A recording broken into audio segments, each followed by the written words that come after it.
안녕하세요, 요대지입니다. 데드 아일랜드 2 드디어 출시했습니다. 많은 분들이 기대하는 게임까지는 아니더라도 전작을 재밌게 하셨던 분들이나 좀비 패는 게임을 좋아하시는 분들은 기대하시는 게임이 아닐까 싶어요. 일단 저는 PC 버전 에픽게임즈에서 구매했고요. 아무래도 PC 유저가 많기도 하고 최적화가 잘 된지 이런 것도 좀 알려주기 좋고, 그리고 가장 중요한 건 PC 버전이 항상 가격이 좀 저렴하기 때문인 것도 있죠. 그래서 저도 PC 버전으로 구매를 했고요. 일단 플레이를 해보고, 그리고 지금도 플레이를 하고 있습니다. 결론부터 말씀드리자면 할만한 게임이에요. 네, 딱 할만하네요. 요 정도입니다. 아직까지는 와 이거 갓게임입니다, 지금 당장 사서 해보세요, 이 정도는 절대 아니고요. 지금 할 게임이 너무 없으시거나 이런 장르를 엄청 좋아하신다면 모를까, 그런 게 아니라면 세일할 때 구매하시면 될 것 같습니다. 한 20-30% 세일해서 4만원 정도 급에만 구매하셔도 돈 아까울 정도는 아닐 것 같아요. 풀프라이스 주고 사기에는 살짝 아까운 느낌이 있습니다. 일단 이 게임은 처음에 에이미, 라이언, 다니, 칼라, 브루노, 제이콥이라는 6명의 주인공 중에 한 명을 골라서 플레이하게 되는데요. 스토리는 다 똑같고 플레이하면서 나오는 캐릭터들의 대사나 성격들의 차이는 있어요.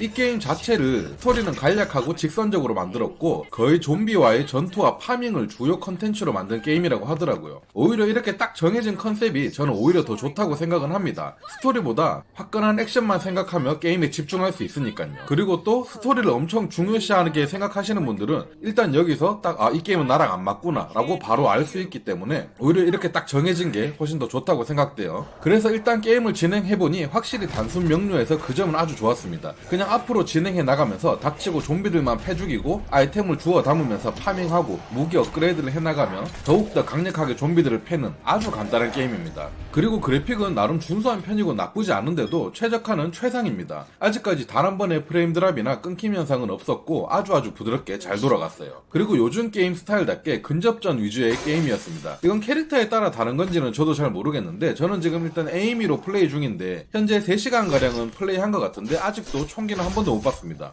전부 다 빠따질이나 칼질밖에 없었어요. 그리고 무기 업그레이드 뿐 아니라 스킬들도 내가 직접 설정해서 할 수 있어요. 카드 덱처럼 되어 있는데 이것도 막상 해보면 단순하고 알기 쉽게 되어 있어서 전투를 좀 더 내 스타일대로 만들어서 플레이하기는 좋은 시스템이었습니다. 자, 근데 여기까지만 놓고 보면 완전 갓게임 그 잡채인데 왜 그냥 할만한 게임이라고 처음에 말했냐 궁금하실 겁니다. 지금까지 설명을 보자면 그래픽도 괜찮은 편이고 최적화도 아주 좋은데다가 스토리 단순 좀비 전투에 몰빵된 컨셉이 딱 잡힌 게임, 파밍 요소가 가득가득, 스킬도 세팅 가능, 마음껏 좀비들을 좁히면서 시원하게 게임할 수 있는 게임인데 왜 갓게임이라고 하질 않는 거냐, 그건 딱 한 가지 이유 때문입니다. 장점에 나와있듯이 좀비 전투에 몰빵된 게임이에요, 이 게임은. 하지만 그 속에 단점이 있는데 바로 전투의 재미입니다. 좀비와의 전투가 몰빵인 게임이면 이 전투가 정말 말도 안 되게 재밌어야 되겠죠? 물론 전투가 노잼이다, 재미없다 그것까진 아닙니다만 지금 이 영상으로 느낄 수 있을런지는 잘 모르겠는데 타격감이 좀 많이 허접합니다.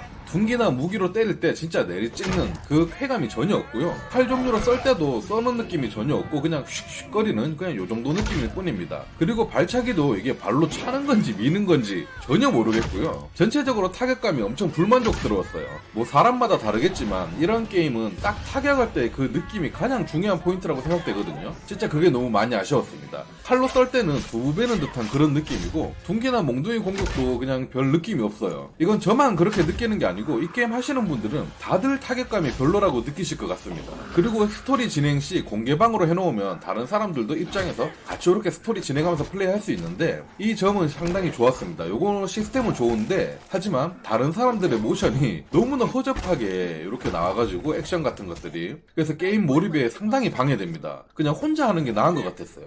제가 작년에 출시했던 게임 중에 칼리스토 프로토콜, 진짜 남들은 전부 다 만게임이라고 깔 때 저는 그래도 만게임까지는 아니고 가격은 너무 비싸긴 했지만 그래도 할만한 게임이라고 소개했고 제가 엔딩까지 볼 수 있었던 이유는 바로 딱 한 가지, 근접 공격의 타격감 때문이었거든요. 진짜 그거 하나만은 기똥 찼어요, 이 게임이. 근데 데드 아일랜드는 이런 액션이 너무 별로라서 안타까웠습니다. 그래도 그거 감안하더라도 게임 진행이나 전투의 흐름, 전체적인 요런 요소들은 재밌고 좋아서 무난하게 엔딩까지 볼 수 있을 것 같은데 그래도 타격감이 너무 아쉽습니다.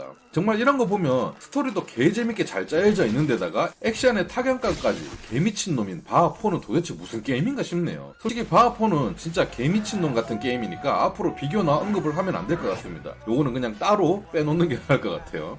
여튼 종합해서 저의 소감을 말씀드려보자면 최적화 좋고 그래픽 좋고 스토리 오히려 간략하게 되어 있어서 빠르게 진행하면서 전투와 파밍에 몰빵된 좀비만 좁혀면 되는 액션 게임, 거기에 거기에 B급 감성까지 있어서 좋은 게임이었습니다. 하지만 가장 몰빵된 전투의 타격감이 많이 미흡해서 재미가 반감된다는 점. 저는 이 타격감이 안 좋다는 이유 단 하나만으로도 이 게임을 그냥 할만한 정도의 수준이다, 요 정도까지만 평가하고 싶네요. PC 에픽 기준 스탠다드가 65,000원인데 이런 게임이 취향이고 좀비 게임 엄청 좋아하시는 분 아니라면 최소 20-30% 세일할 때까지 기다렸다 사시는 걸 추천드립니다. 제 개인적으로 플레이하기에는 정가 주고 사기에는 돈이 좀 아깝다 라고 생각됐고요. 하지만 어느 정도 세일할 때 구매해서 하시기에는 킬링타임 및 시원시원하게 즐기기엔 부족함 없는 게임이 아닐까 싶습니다. 오늘 영상은 여기까지 하고 쭉 플레이하고 와서 다시 또 찾아뵙도록 하겠습니다. 구독, 좋아요 부탁드리고요. 감사합니다.